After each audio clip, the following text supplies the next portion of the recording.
La chiamavano bocca di rosa, metteva l'amore, metteva l'amore.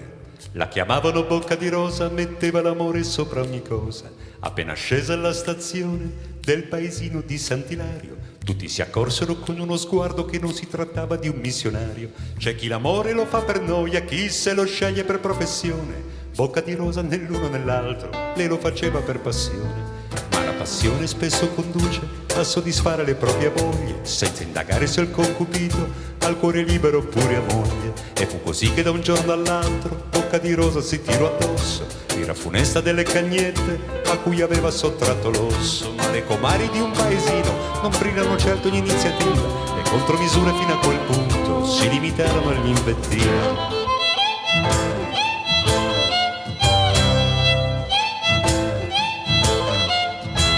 Si sa che la gente dà buoni consigli sentendosi come Gesù nel Tempio. Si sa che la gente dà buoni consigli se non può più dare il cattivo esempio. Così una vecchia mai stata moglie, senza mai figli, senza più voglia, si prese la briga di certo al gusto di dare a tutte il consiglio giusto. E rivolgendosi alle cornute, che apostrofò con parole argute, il furto d'amore sarà punito, disse dall'ordine costituito. E quelli andarono dal commissario e dissero senza parafrasare: quella schifosa già troppi clienti, più di un consorzio alimentare. Ed arrivarono 4 gendarmi con i pennacchi, con i pennacchi.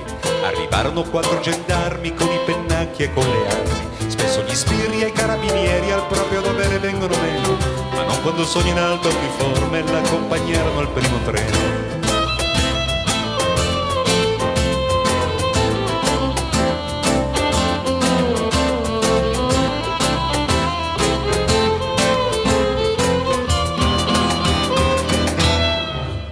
Alla stazione c'erano tutti, dal commissario al sagrestano.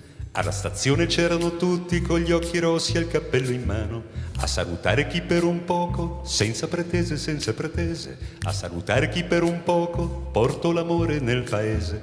C'era un cartello giallo con una scritta nera, diceva: addio, bocca di rosa, con te se ne parte la primavera.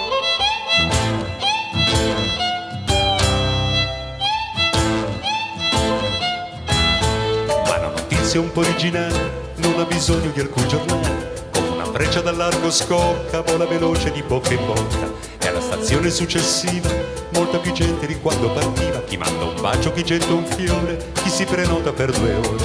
Persino al parco che non disprezza, fra miserere ed estrema unzione, il bene effimero della bellezza la volle accanto in processione. E con la Vergine in prima fila e Bocca di rosa poco lontano, si porta a spasso per il paese l'amore sacro, l'amor